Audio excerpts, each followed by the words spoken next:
Hello, people of the planet. Welcome back to my channel. This is Port Charles Public Radio, brought to you by me. My name is Abby, and this is still my apartment for a little bit longer. Let's talk about Thursday's episode. Oh my god. Okay, so I counted 1, 2, 3, 4, 5, 6, 7, 8, 9, 10, 11, 12, 13, 14, 18, 19 people if you don't include the silent cop and the silent guard. There were 19 people total. 20. Anyway, and we had 5 locations. Yeah, 5 locations. I want to go ahead and start with fucking Jordan's dumbass. Okay, so yeah, her and Taggart. She brought Taggart in like what, a week ago?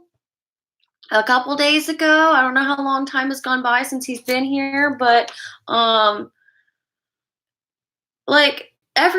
already ran into quite a few people. Sonny, Jason, Laura, Chase. He's introduced him to quite a bit of people, and now she's gonna lie to her husband and say, "Yeah, this is the first time we've seen each other today." Don't lie. He was at the scene of the crime yesterday. He saw Laura way before that. I don't yeah, those two obviously have something that they covered up years ago, and her or their old partner, whatever he was, Bob, died with their secret, and his death might have had to, deal with that. But instead of covering it up like normal people, he decided to create a rift and she let him, by saying, "Yeah, this is the first time we've seen each other. Is today. I'm just here." She couldn't have opened up to Curtis and said, "No, I brought him in days ago. He's here to talk about Bob." But no, she didn't want to talk about it because they were supposed to be taking it to their graves. I don't understand why she does. I don't understand why Jordan does shit like this. I really don't. Fucking dumb Jordan. It's gonna bite her in the ass. Ugh. So Curtis is already he recognized it for 2 seconds. He was like, you just got here and you're a retired cop and you just happen to be visiting friends at this time. Okay, you go back to the DA time. Okay, yeah, you can tell she's fucking with him. That's just dumb to not let him in and create this whole drama about this is what happened back in the day. Here's gonna be our story. It's gonna take him a while to drag this out.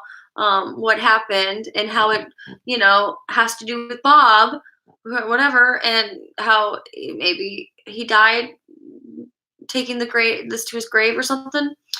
Whatever. It's just we need more reasons to hate Jordan. And she's friends with Taggart, and those two did something shitty to cover it up, and it looks like their third partner in crime, their third wheel, died defending it. Why do we need another reason to hate her and think that she's dumb and incompetent? So Jordan's an idiot, and Taggart's gross, and I hate that Curtis is in the crossfire. Moving on from that, I'm really glad that little Emma came into town, because Emma was all grown up. She was tall and her voice had dropped a little bit. There's a little teenager voice. I mean, she looks like she's grown up. It's not just Spencer. It's Emma too. And it was so cute. I like that Anna was able to confide in her a little bit. She used to do the same thing with Robin, confide in her when she can, and this time she couldn't tell her everything, but she couldn't keep it hidden either. Poor little Emma's like, every time you bring up Peter, your eyes get all teary-eyed. She's like, "Oh, you're very protective." No shit, it's obvious, bitch. Why don't people like him? Well, he just doesn't see the good. It's poor Emma. I mean, she's there in this weird moment. I wonder why they brought her in, just to say hey. Maybe to be the person that's gonna get Finn to open up like Peter and defend him too. Maybe, I don't know. Maybe to be a friend. Maybe just to visit for a second. I'm not sure. She went to go say hi to Epiphany. That's cute. Um, Finn came home and they hashed it out. Like they both apologized for being assholes. He'd been out all day, even though he'd been up all night. Um, Hopefully there'll be scenes with her and yeah, let's bring Spencer in so then Emma and Spencer can have a conversation.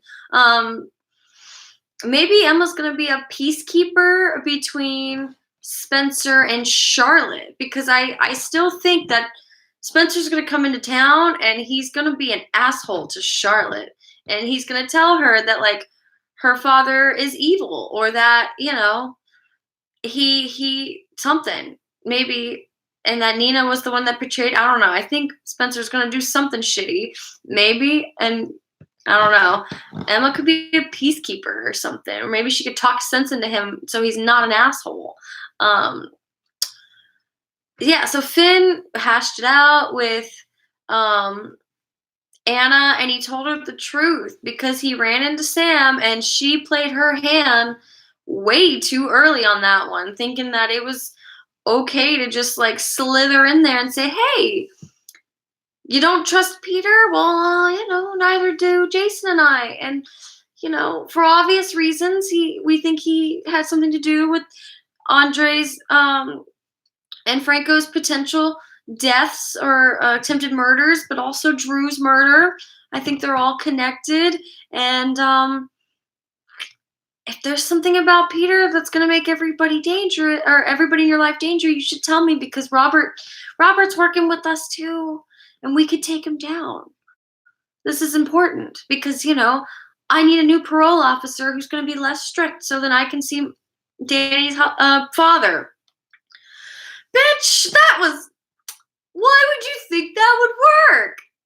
Why? Why would you can't come in between a couple like that because now he was like, yeah, sorry about your parole problem, but I'm gonna go home to Anna now, tell her I love her and warn her that you're trying to take down her son and that, he knows she incriminated evidence. So he's got to super warn her because, Robert is involved. And I don't know how Robert is going to take down Peter and not have Anna get involved, how he's not going to take her down too. Maybe he won't because he loves her and, something. He's going to have to take Peter because I incriminated evidence for him. That's my prediction. Is if how this is gonna go down, if that's how. But yeah, Sam was dumb because that just caused him to go running back into Anna and telling her the truth. And that we gotta be careful because Robert is determined to take Peter down. He's got these two fired up to take him down, and not just those two, but also Spinelli. So he wasn't in town today, but God. Fucking Sam. Excuse me. So that's what happened with those people. Okay, so she also told Emma, it's okay that you're going to be self-sufficient. You're going to run around all these places, the library, your old school. Kelly's before dark. Before you get to Epiphany at the hospital, before it gets dark, and Finn just came home, and she can't wait to see Violet in person. The FaceTime was adorable. Where the fuck is she if it's about to be dark in 2 hours? Like, is she at Elizabeth's house? Where's Violet? You just dropped her off at school. It's 2 hours till dark. I live in New York. It gets dark at 4:45. So, like, it's 2:45. Someone's got to go pick up that little bitch. Like, I don't loopholes in the storyline. Maybe they'll do it tomorrow. They'll clean it up tomorrow. But that was annoying. So yeah, let me look. We can move on from those people. I've got Yeah, Jason, Michael, Sonny, Cyrus. There wasn't much to that story today. Jason filled him in. There's somebody moving against him. I don't know if he gave him a name. He just said a very heavy hitter, a drug trafficker, who is hard to fuck with or whatever. He said he didn't even give him all the information, which sucks because, like, Carly said yesterday, I have every right to know. I was in the middle of this blowout. I almost got killed. My kid almost got killed. No, if you're going to talk about this in front of me. And he was like, okay. And he said the name in front of her, but he's not going to say the name in front of Michael. Like, that guy was literally a target. He can't Google the guy that is trying to kill him. You're just going to tell him this is all you need to know is that he's a bad person and, we're going to keep guarding you. Jesus. Like, I don't know. Maybe I didn't hear that scene right. Maybe he did tell him the name, but, like, that pissed me off about those guys. And then everybody rushed out. Sonny and Cyrus, right? That actor who plays Cyrus, I'm going to have to IMDb his page later because I know his face. And he's a good actor. I'm glad they got somebody like that to play this temporary role, I hope. That back and forth. So I guess we haven't had a mob war like this since the 90s because that's what Laura said to Curtis was that Taggart was around during the last mob war in the 90s. So I guess they're considering this like a big mob war and that we haven't had one like this since the 90s. So we'll see. Those two had their back and forth in Pentonville. He said, do you know football? I tried to, whatever his football analogy was. Fucking Alcazar. Girl, you're right. Alcazar. That was a good character. And am I mistaken, or was Carly, like, pregnant with his child at one point and she miscarried? Or was it, she was pregnant with, like, Morgan, got shot in the head. I don't know if that was when she was dating Alcazar or something, but that boy created a lot of drama. And I kind of wish that, like,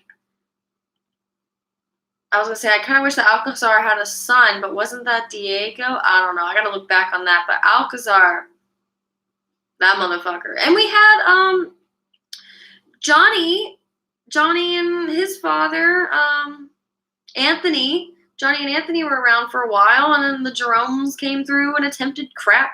But maybe, it was a hot mess between Sonny and Carly and Alcazar. And then Rick was around, I think, in that time too. There was a whole bunch of messiness going on.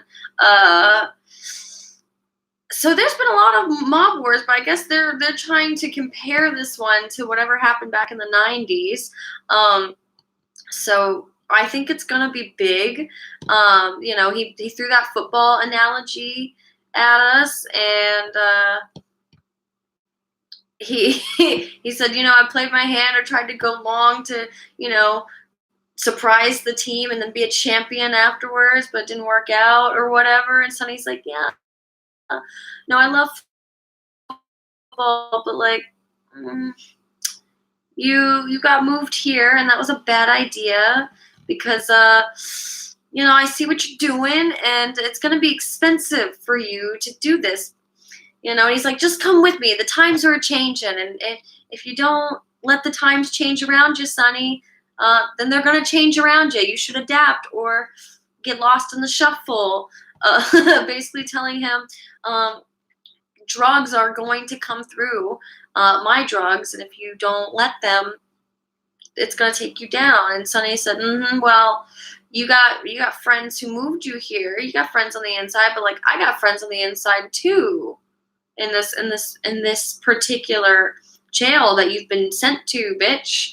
And I also have friends with those who do drugs or sell drugs or are manufacturers of drugs in Port Charles.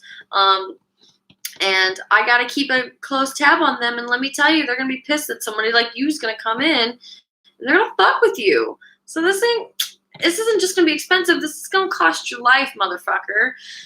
I mean, I kind of wish that like Sonny was a little more threatening on him. This kind of seemed like normal Sonny tactics when anybody comes after him. I wanted to see a little bit more. I wanted him to show how angry and on edge he is because he targeted his whole family like that to try to take them out, and that this isn't okay. You know what I mean? I just wanted a little bit more mob boss from him than something we've ever seen before, and this just kind of seemed like step one Sonny. And Cyrus didn't look like he fucking cared. He was just like, all right, we'll see each other again later. Puts the phone down. Have a nice day, bitch. I'm going to have a nice day in this fucking jail. Like, I don't know. Sonny calls Jason afterward. Look, bad. Yeah, he's not backing down. He didn't take my threats very well. No shit. Or at all, you know? Like, whatever. Yeah. I guess we could talk about Kevin and Laura for a second. Those two remind me of like the typical empty nesters, or not empty nesters, but like after their kids have gone away, and they're those kind of parents who are like, yeah, we're still here for our kids. We have to be, you know. That's why I'm fighting through, because Lulu came through to tell me that she's fallen in love with Dustin. She doesn't know how she can feel about it, or if she should feel this way, blah, blah, blah. And Nicholas is up to his neck with Ava bullshit. And they both just wanted to vent to their mother. And, you know, knowing that I'm in a hospital bed and that they might not be able to do this is terrifying and a lot on them. And, you know, I just didn't have the strength to tell them that I couldn't talk about it because I was just shot.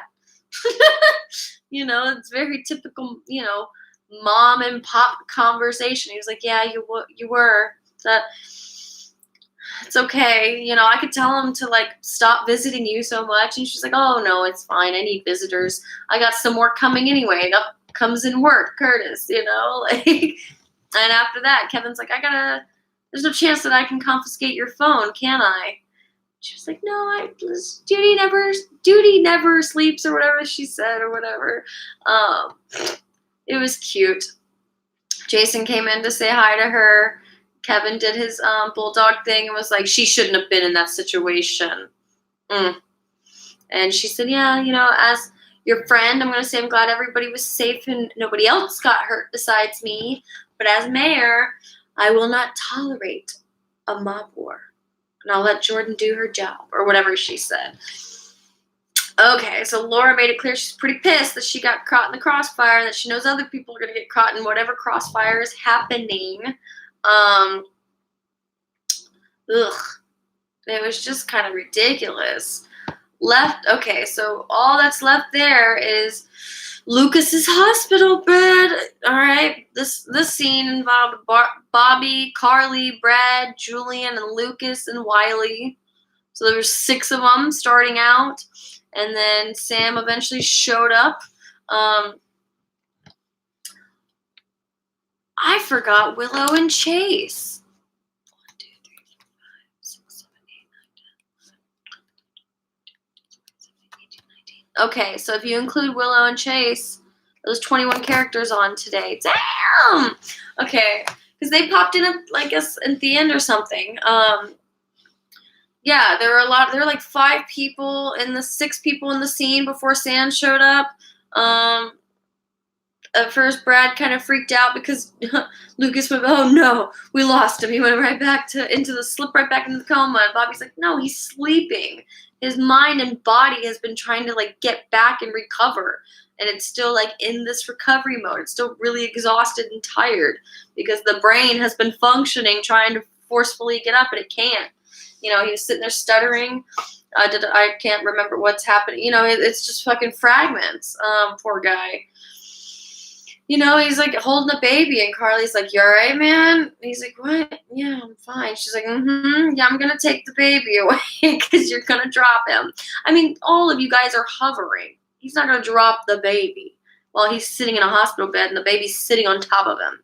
That baby can sit up by itself. But it was funny that Brad and Julian are still doing their shit that they did before. Lucas was keen on the fact that Brad and Julian just looked like they were conspiring all the time, or they had their heads together. He called him on it in the car, and he told him the truth, back before the coma as it was happening. That it's really Michael's baby, Michael Nels. Dun dun dun, car accident. And flash forward, here we are.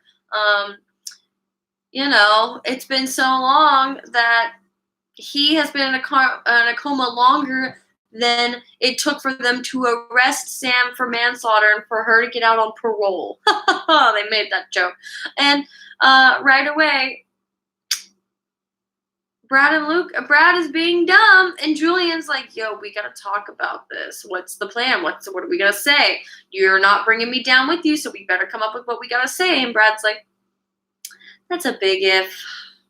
I'm not worried about it. He says he doesn't remember. This is the first time in a while I feel safe about it." God, you're an idiot. Like, he's just a fucking idiot, because not even like 2 minutes later,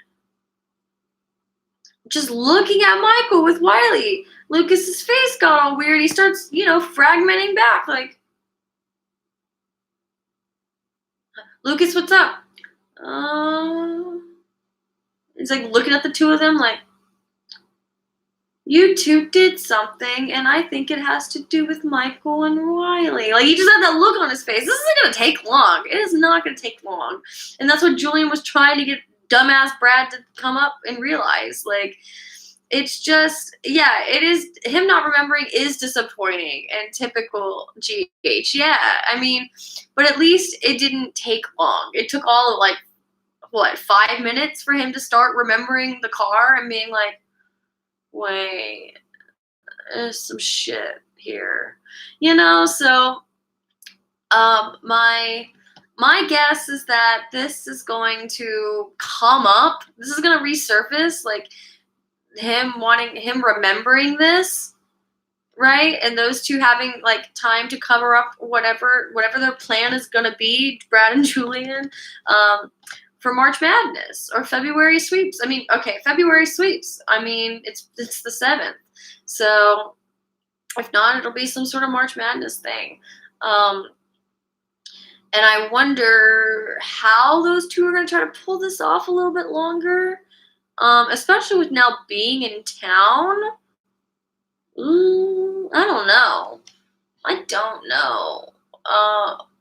And yeah, Willow and Chase kind of talked for a second about her bullshit. I love that he's so good to her and is like there for her, but like at the same time, I would just like to see a different conversation about Willow other than her and Wiley drama, or drama of like trying to like let go of him or work for him or be around him and not be upset. Her issues with Brad as a father in general, or like her issues that have to do with Shiloh and like the post-traumatic stress that motherfucker did to her, or her mother's bullshit. Like, can we, or her not having a job, can we give her a job that doesn't have to do with any of that and just let her have a different life outside of that? So we're gonna stop talking about it all the time because she's cute as a button and she deserves a better life. That's all I'm saying. And yeah, this was our Friday episode. I might have said Thursday earlier. Oh, this is not our Friday episode. It's 12:15. I'm tired. This was our Thursday episode. So we'll see if our Friday today, tomorrow, is gonna be amazing and be a Friday. Probably won't, because all of our shows were preempted for a while, but it is what it is. This was a good episode. And I predict Curtis and Jordan are going to fight more. Anna and Finn and Emma are going to team up fix and to keep covering up shit for Peter. And that Sam and Jason are really on to them about that. And Carly is going to be on to Brad and Julian soon, like Lucas. So I'm glad that all that shit's out in the open, and that I predict there's going to be another mob war. You know, hey Carlos, with a really dope character named Cyrus Renault. He said he had to be moved here for personal reasons. What are his personal reasons? Sasha could be the personal reason because she was raised by her grandmother. Why was she raised by her grandmother? Where her mother died, they never talked about her father. Could that be it? I mean, what are the personal reasons, the deeply personal reasons, besides like a child of his would be in Port Charles? But also, I don't think it's her because they tried to shoot Michael, and they could have shot her, so that doesn't work. Yeah, I'm still gonna work on that one. It's like, what could be his personal reasons? We'll figure it out. Maybe it's Brad. I don't know. We'll see. All right, guys. Thanks for sticking with me this long, and I'll see you back here tomorrow, hopefully earlier than this. Peace to the planet.